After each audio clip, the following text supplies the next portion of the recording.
Hi, my name is Kristín Dýrfjörð and I am an associate professor at University of Akureyri in Iceland, and I am going to give you a presentation here today named Feeling Left Alone with a can of sanitizing alcohol for your protection. The voices of Icelandic preschool personnel during the first wave of the pandemic. This presentation is part of an early childhood voices conference hosted by Sturt University in Australia. But first, Iceland did not lock completely down. We had what is now called a partial lockdown. During the first wave of the pandemic, pre and primary schools were open in Iceland, but not at full capacity. In this wave, which we call the third wave, we have the schools open at full capacity. But what was also changed in the spring when we had the first wave was that the preschool personnel were suddenly defined as a frontline workers, but as they felt it without a similar protection as many other frontline workers got. And a little bit about the preschool system in Iceland. We call preschool school for children aged 1.5 to 6 years old when they will start primary school. And preschool is almost a universal for children in Iceland, and certainly that is true from the age of 2.5 to 6.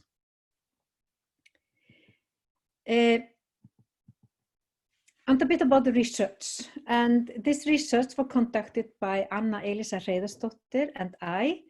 We both work at the University of Akureyri in Iceland at the Early Childhood Department. And we put out a Survey Monkey questionnaire during the middle of the first wave of the pandemic.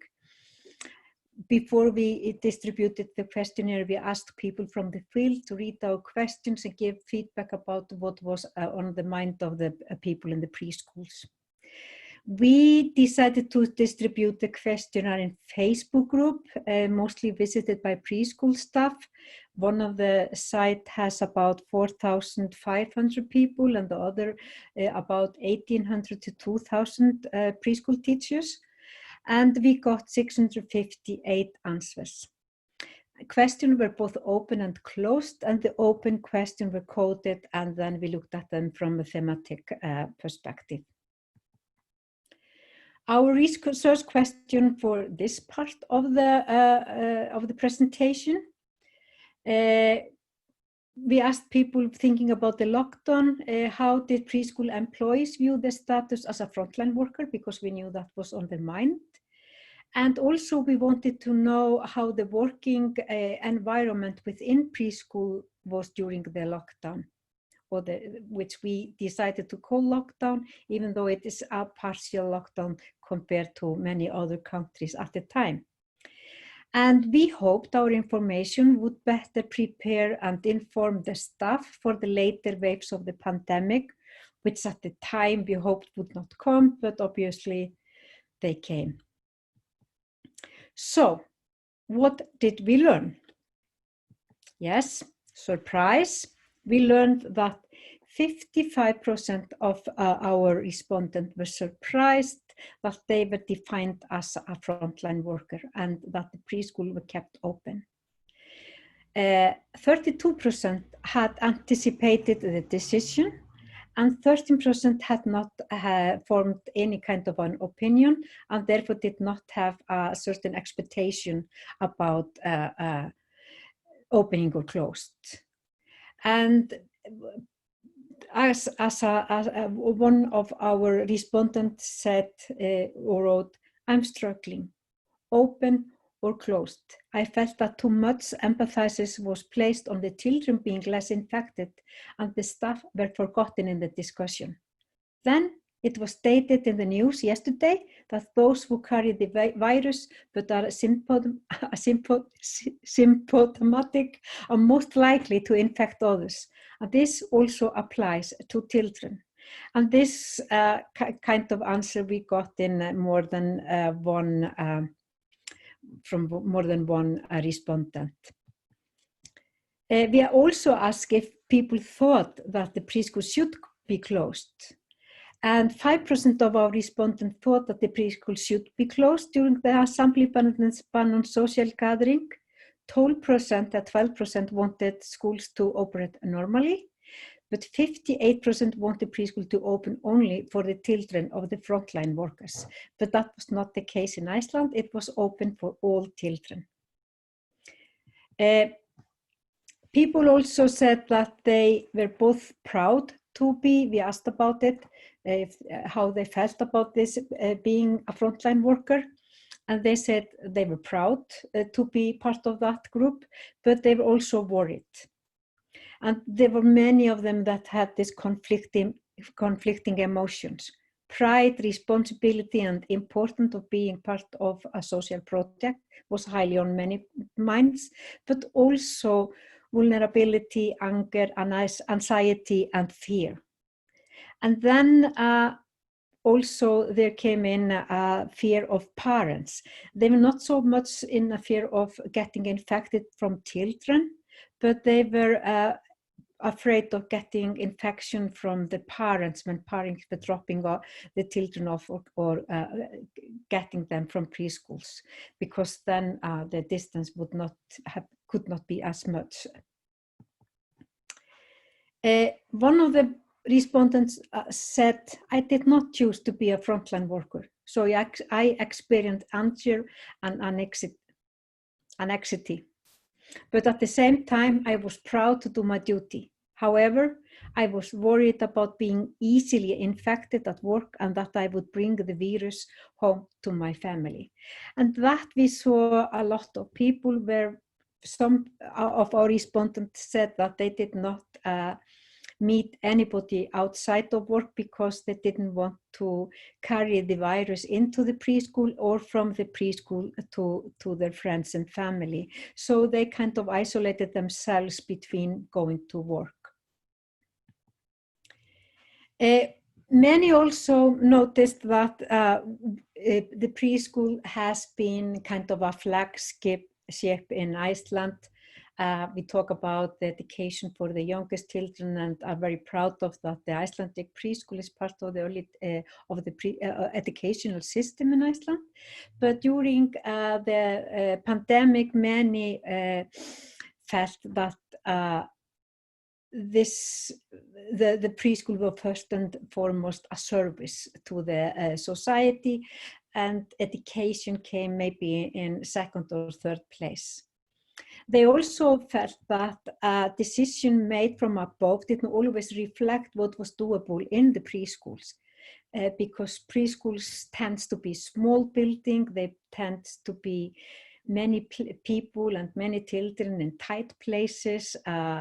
The clock rooms are, they are filled with people and things at the same time. So they kind of thought that some of the things that was advertised as about social distancing and so on was not doable in the preschool. And they also felt that they certainly got to do a lot of things that was not part of their job descriptions. And, it was not acknowledged in payment or anything. And some of them felt that they were powerless, that they had nothing to say, that, they just had to be at work and meet whatever conditions that were there, and without this protection that was thought of for other frontline workers. We asked about their well-being and how they felt. And most of them felt just fine. They were optimistic, coping well with problems, and found it beneficial to be working. And they said, some of them said that they felt even less stress in the preschool than out in the society. But as I said before, some of them also felt very anxious.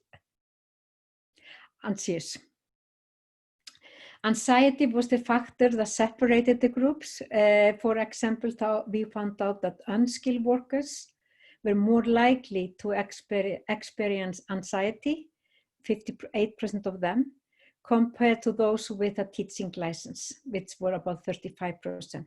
But also I have to tell you that we got fewest answers from the unskilled or from the unskilled workers.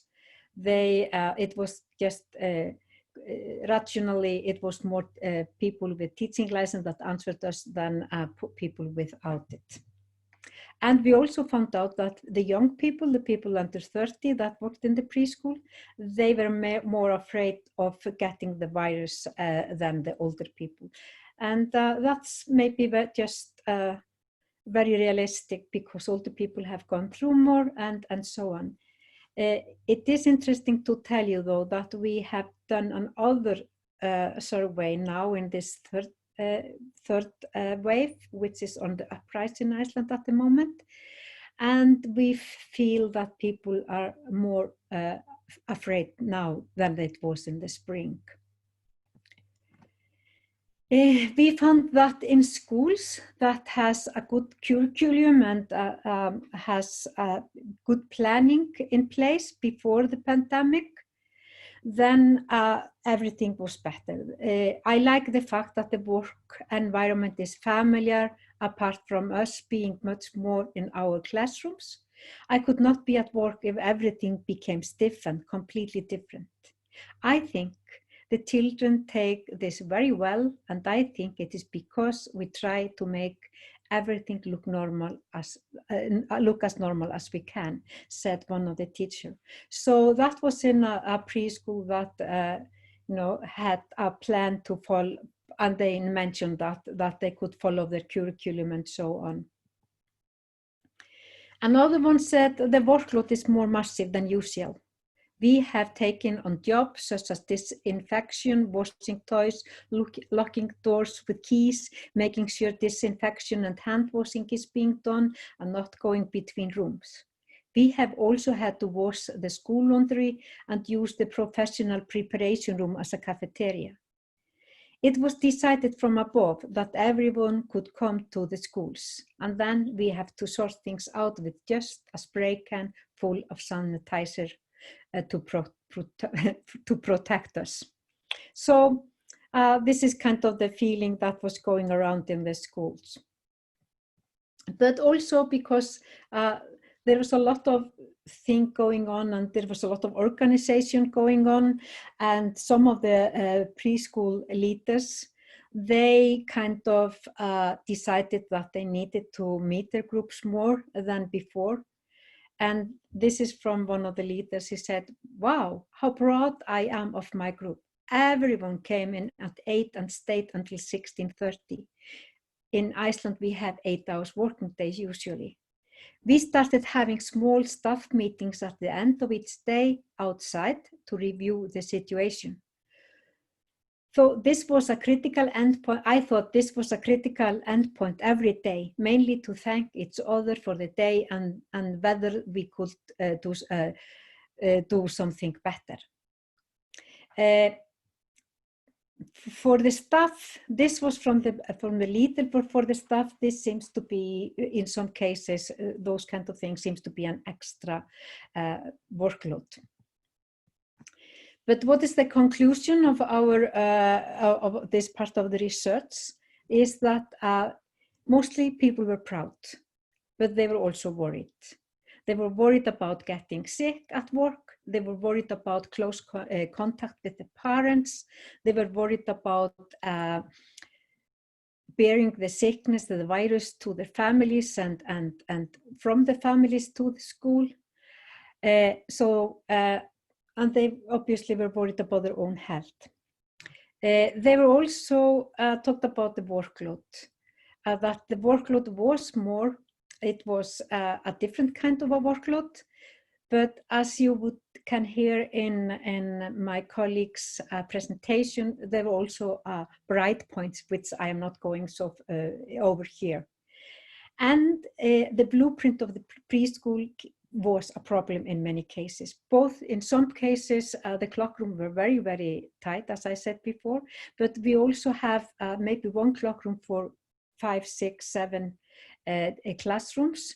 So everybody went through the same clock room, everybody went through the same hallways. It was not possible to quarantine or isolate classrooms and so forth. So there was a lot of problems related to the blueprints of the preschools. Thank you very much. And yeah, I hope you learned something from our presentation.